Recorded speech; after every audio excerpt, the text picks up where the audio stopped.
रात्रीची वेळ होती. अगं सुनबाई, आपल्या किशोरचं लग्न जमणार आहे का? आपण कायम तसंच वाट बघत बसायची का? त्याला कायम तू घरीच ठेवून घेणार आहेस? चांगली मुलगी बघितलीस की नाही? काय सांगू तुम्हाला सासूबाई, आजकालच्या मुलींना नुसतं त्या इंस्टाग्रामवर उड्या मारत असतात, इकडून तिकडून छोटे कपडे घालून नाचतात. आपल्या किशोरसाठी चांगली मुलगी कशी सापडेल? मोठे आई हुंदका सोडून म्हणते, आता मुलगी तर बघावीच लागेल ना आपल्याला. कळतंय मला, आजकालच्या पोरी नुसतं कॉम्प्युटर बसतात. एवढं मोठं घर आपलं कोण सांभाळणार? कशी मुलगी भेटेल काय माहीत नाही. या दोघींची चर्चा चालू असते. तेवढ्यात मागून विजय येतो. विजय म्हणतो, आई, तू काहीही काळजी करू नकोस. आपल्याला मुलगीसाठी एवढं टेन्शन घ्यायची गरज नाही आहे. माझा मित्र प्रकाश आणि त्याची मुलगी, मी दोघांनाही खूप छान ओळखतो. त्याची मुलगी खूप चांगली आहे. स्वयंपाकासकट सगळं घरातलं खूप छान. या दोघी एकमेकडे बघून हसू लागतात. मोठी आई जाऊन गुरुजींशी बोलूनही घेते आणि स्वातीचं लग्नही ठरतं. स्वाती आणि किशोर यांचं लग्न रीतीप्रमाणे सर्वांच्या मर्जीनं घडतं. घरी येतात स्वातीला एक विचित्र अशी दुर्गंध येते. ती इकडे तिकडे पाहते, पण आज तिचा सासरमध्ये पहिला दिवस असल्यामुळे ती त्या गोष्टीला तसंच इग्नोर करते आणि पुढं बघते.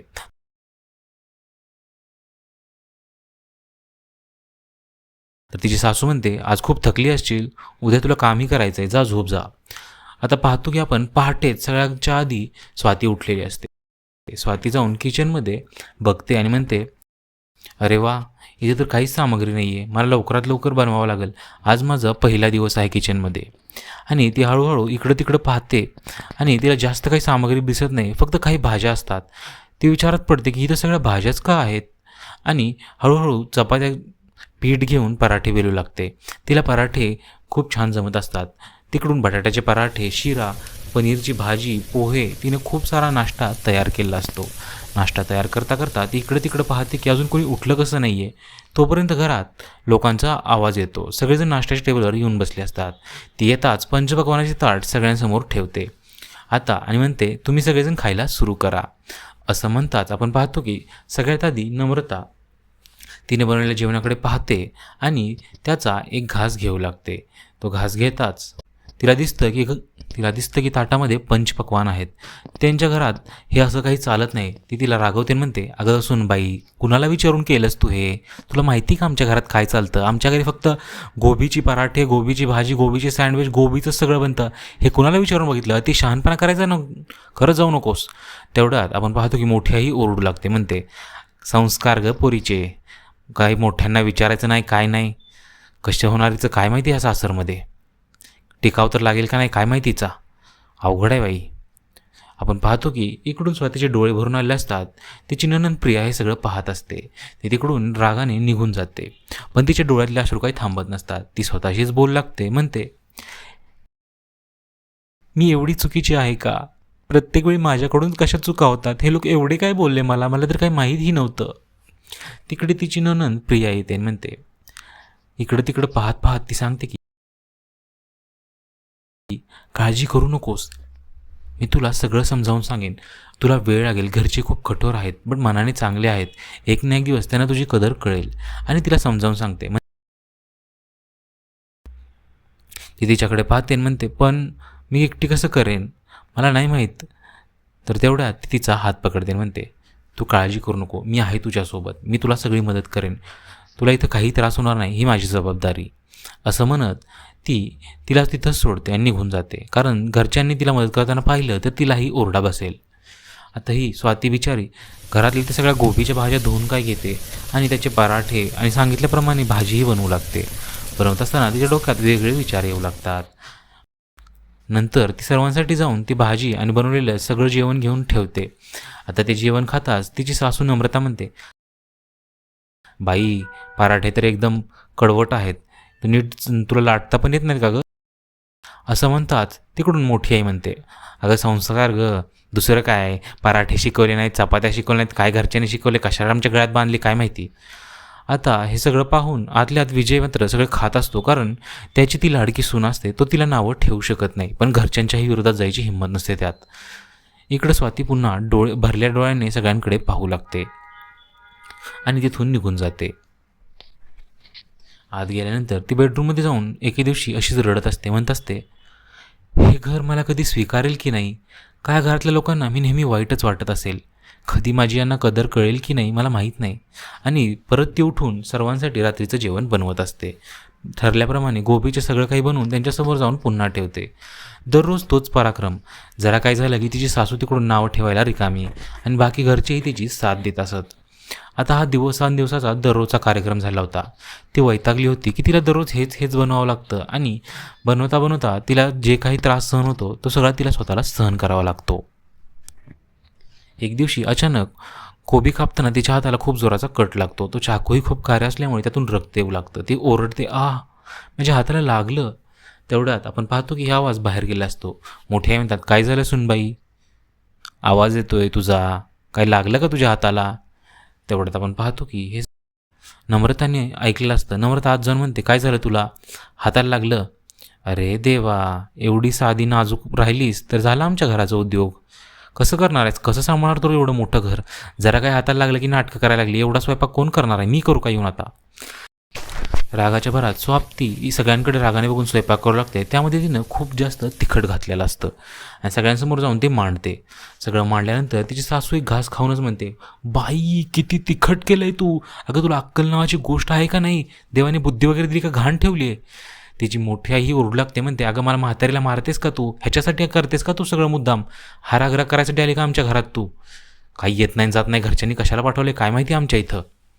आता हे सगळं ऐकून स्वातीचा पारा मात्र चढलेला असतो. स्वाती म्हणते,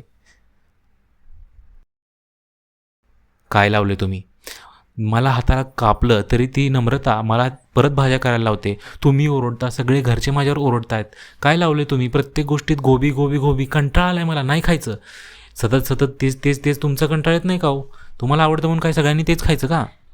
तेवढ्यात तिची ननंदी येऊन तिची बाजू तेवढ्यात प्रियाही येऊन तिथं बाजू घेऊ लागते, म्हणते, आजवर मी सगळं सहन केलं, आता हिच्यासाठी मी हे पुन्हा सहन नाही करणार.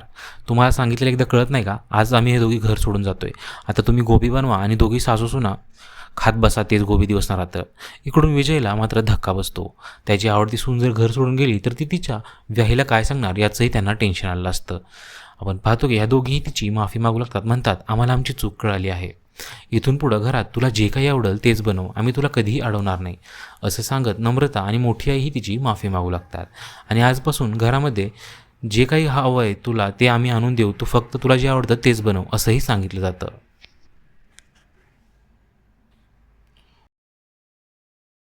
सकाळचा वेळ होता. शीलादेवी स्वतःच्या नातवासोबत पायऱ्यावर बसून साबुदाणा खिचडी खाताना त्याला पाहून त्याची व्हिडिओ काढत असते आणि अगदी हसत असते. तेवढ्यात आपण पाहतो की शेजारचा एक मुलगा चिंटू त्याला दुरून पाहत असतो. चिंटू हा गरीब कुटुंबातला असल्यामुळे त्याला साबुदाणा खिचडी कधी पाहायला मिळालेली नसते, खाणं तर दूरचीच गोष्ट. त्याच्या तोंडाला हे पाहून पाणी सुटतं. चिंटू तिथं जाऊन म्हणतो, दादा दादा, मला थोडीशी साबुदाणा खिचडी खायला देतो का, एकच घास हवा आहे. आता हे पाहताच शीलादेवी उठते आणि त्याचा हात तिथून थिटकारते, त्याला एक जोरदार चापट लावते आणि म्हणते, भिकारड्या, तुझ्या घरच्यांना जाऊन माग ना साबुदाणा खिचडी, माझ्या नातवाच्या इथं काय पाहतोय तू, तुझ्यासाठी आणली का आम्ही, तुझ्यासाठी बनवतो का आम्ही साबुदाणा खिचडी? तेवढ्यात त्याची आई आणि आजी बाहेर येतात. बाहेर येताच त्याची आजी विद्या म्हणते, अगं लहान मुलगा आहे गं, तुला अक्कल आहे का, त्याला चापट वडलीस तू तेवढ्या छोट्या गोष्टीसाठी, तरसशील अन्नासाठी. तर त्यावरती म्हणते, हे भिकारडे, तुझ्यासाठी बनवलं का मी, तुझ्या नातवाची एवढी काळजी तर त्याला घरात बांधून ठेव, हातपाय बांधून टाक त्याची, आमच्या इथे यायची गरज नाही त्याला, काय येतोय सारखं काय माहिती. अहो असं का बोलताय तुम्ही, लहान मुलगा आहे तो, त्याला आला असेल सुगंध म्हणून तो आशेने तिकडे गेला असेल. शीलादेवी हसत म्हणते, बोलली बघ सून पण, नावाची गरीब गायन पोटात पाय, हिलाही मध्ये मध्ये बोलायची सवय झाली वाटतं सासूसारखी, एवढं कौतुक तर घरी ठेव मुलाला. आता इकडून या दोघींचाही राग अनावर झाला असतो. अंकिता म्हणते, एक ना एक दिवस देव तुझ्यावरही वेळ आणेल आणि त्यावेळी तुला पश्चाताप होईल तुझ्या ह्या वागण्याचा. माझ्या लहान मुलाला तू आज मारलं ना, मी तुला कधीच माफ नाही करणार ह्यासाठी. आणि ती स्वतःच्या मुलाला घेऊन घरासाठी निघून जाते. चिंटूला आत आल्यानंतर त्याची आई ओरडू लागते, म्हणते, काय गरज होती तुला शेजारच्यांच्या घरी जाऊन साबुदाणा खिचडी मागायची, आपल्या घरी जे मिळते त्यात स्वाभिमानाने खाऊन राहायचं कळत नाही का तुला, सदा सदा आमचं डोकं खात राहतो तू, किती किती वेळा सांगायचं रे तुला. त्याकडं तो स्वतःची डोळी पुसू लागतो. चिंटू म्हणतो, तुम्ही सारखंच मला काही खाऊला देत नाही, साबुदाणा खिचडी तर तुम्ही कधीच देणार नाही मला माहिती आहे, म्हणून मी मागायला गेलो. रडत रडत तो रागाने तिथून निघून जातो. ह्या दोघींनाही हे पाहून खूप जास्त दुःख झालं असतो. सकाळी सकाळी पाऊस पडत असतो. आज किशोर कामाला गेलेला असतो. किशोर म्हणजे अंकिताचा नवरा. तो तिथं काम मागतो, काहीतरी काम असेल तर द्या म्हणून मग म्हणत असतो, पण आज पावसामुळे त्याला काही काम मिळत नाही. तसंच तो दिवसभर वाट बघून संध्याकाळी घरी येतो. घरी येताच त्याची बायको अंकिता त्याला विचारते, अहो काही पैसे मिळाले का? आपल्याला घराचं राशन पाणी भरायचं आहे, काहीतरी खायला अन्न तर बनवायला पैसे पाहिजेत. त्यावर तो सांगतो की काम तर सोड गं, आज मी चहा पण पिलो नाही, पैसेच नाहीत मिळाले, कामच नाही आहे पावसामुळे, काही करू समजत नाही आहे. त्यावर अंकिता मात्र तोंडाला हात लावून बसते. राहिलेल्या घरातल्या रेशनच्या डाळीचं भात आणि वरण बनवू लागते. त्यात सगळं पाणीच असतं. डाळीच्या नावाखाली पाण्याचं वरण केलं असतं. रात्री सगळ्यांना ती वाढते आणि सगळेजण गपचूप खाऊ लागतात. पण चिंटूला ती डाळ बघून खूप वाईट वाटत असतं. त्याच्या डोक्यामध्ये ती साबुदाणा खिचडीच पकत असते. तो यांच्या ताटाकडे पाहतो आणि म्हणतो, आई तू साबुदाणा खिचडी का बनवली नाहीस? मला हे नाही खायचे पाण्याची डाळ आणि काय. तर तिकडून किशोर त्याला समजावून सांगतो, बाळा आपण हे उद्या खाऊयात, उद्या आणूयात तुझ्यासाठी लवकर, आजचा दिवस खा हे. तिकडून अंकिता हसताच म्हणते, अरे बाळा उद्या आणूयात आपण, तू काळजी करू नकोस. आता किशोरचंही हेच म्हणणं असतं की त्यानं फक्त आजचा दिवस खावं, उद्या आपण काहीतरी उपाय काढूयात. तर त्यावरती त्याचा खूप जास्त राग येतो. घरातल्या घरात चिंटू तिथून रागाने उभा राहून म्हणतो, तुमचं नेहमीच झालं आहे, उद्या उद्या उद्या, तुमचा उद्या कधी येतच नाही, तुम्ही माझ्यासाठी कधी, आणि रागाने तिथून निघून जातो. आता तिथून जाऊन तसाच उपाशी झोपतो. आणि घरच्या सगळ्यांना मात्र ह्या गोष्टीचं खूपच जास्त वाईट वाटत असतं की त्यांचा नातू मुलगा असाच झोपला आहे. पाऊस पडत असतो. पाऊस पडत असताना तिकडून सासू सुना किचनमध्ये बसले असतात. त्यावरती रात्री झोपलेला चिंटू उठत नाही, तसंच तो उशीरपर्यंत झोपला असतो. त्यावरती दोघी एकमेकडे पाहत असतात. अंकिता म्हणते, सासूबाई मी काहीतरी ठरवले, घरी जे काही चालू आहे त्याच्यावरून मला नाही वाटतं आपलं घर यांच्या कामावरून चालेल, मीही आजपासून बाहेर काम बघायला जाणार आहे. आणि तसं सांगताच तिकडून तिच्या सासू विद्याला खूप जास्त वाईट वाटू लागतं. विद्या म्हणते, सुनबाई तू एक बाई असून घराबाहेर जाऊन काम करणार हे आपल्या घरच्यांना आवडेल असं मला वाटत नाही. तीच म्हणते, नाही मला जायचंच आहे, आणि काम शोधायला ती निघून जाते. सकाळी जाता जाता तिला पूर्ण दिवस हुडकल्यानंतर एका श्रीमंत घरामध्ये कुकिंगचं काम भेटतं. ती स्वयंपाक करत असते आणि स्वयंपाक करत असताना तिनं केलेलं अगदी सुंदर स्वयंपाक पाहून तिची मालकीण खूप जास्त खुश होते. तिची मालकीण स्वाती म्हणते, तू काम खूप अगदी चोख करते, हे दर तुझ्या कामाचे पैसे. तिला 200 रुपये देते आणि सोबत म्हणते, जाता जाता ही साबुदाणा खिचडीचं पॅकेट घेऊन जा बघ, हे कच्चे साबुदाणे आहेत, आमच्यात कोण खाणार नाही, आता टाकून देण्यापेक्षा तुझं तर घरचे खातील, घेऊन जा. आता हे मिळालेलं किती मोठी गोष्ट आहे हे फक्त तिलाच माहिती असते. ती तिच्या मालकीणला पाहते आणि आनंदाने खूप खुश होते. तिला म्हणते, तुम्हाला माहीत नाही तुम्ही माझ्यासाठी काय केले. आणि तिची मालकीण मात्र तिच्याकडे आनंदाने पाहू लागते.